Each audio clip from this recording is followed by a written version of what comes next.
Guys, let's talk about the tank destroyer from Armored Kill. This is an episode of Tank School, extra credit. The two tank destroyers in Armored Kill are the Sprut-SD and the M128, also known as the Striker Mobile Gun System. These two tank destroyers are basically the top of a regular tank and the bottom of the IFV, like the LAV or the BMP-2. So this means that it has the punch of a main battle tank and has the maneuverability of an IFV. What's important to remember, though, is that the tank destroyer does not take damage like the tank. It takes equal amounts of damage on all four sides, and it takes more damage when it's a less shallow angle. What this means in practical terms is that if you get a rear shot on a tank destroyer, it's going to do the same amount of damage that it would if you had a front shot on it. Again, it is all about angles. Get those 90-degree shots, don't get those shallow shots. If you want more info about this, you can check out my episode on Tank School where I talk about how damage is done. Check it out. It's a whole lot more detailed than what I'm going to go into on this. Moving on. The tank destroyer is incredibly maneuverable, especially the M128. It goes about 5 miles per hour faster than the main battle tanks, whereas the Sprut, it goes around the same speed as the main battle tanks. What is common about the two tank destroyers are that they both are very low to the ground, and you can use this to your advantage because your turret is not going to sit nearly as high. You can hug those more shallow ridges and not be as vulnerable.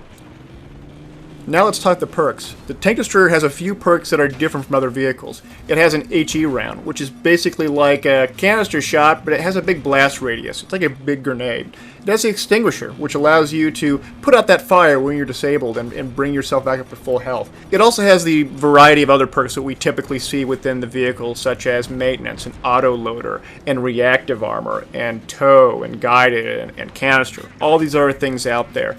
It doesn't have the AP shells from the IFV, which is a good thing, but beyond that, it basically has almost all the perks we see in all the other ground vehicles. Perks aside, the most important thing that you need to remember is to keep on moving. These tank destroyers are fast. They can maneuver really quickly away from the enemy and into cover or into concealment, or at least into a position where you can get that shallow angle so that when you take those subsequent hits, it doesn't do as much damage. Continue to be a moving target, and at the same time, try to land some hits on those enemy tanks. And I know it may be difficult, and so start slowly. Stop, then fire, and then move, and then do it again. You can stop a whole lot faster by reversing slightly when you want to stop. It allows you to stop much more quickly, and then once you get that shot off, accelerate again, and keep on doing it.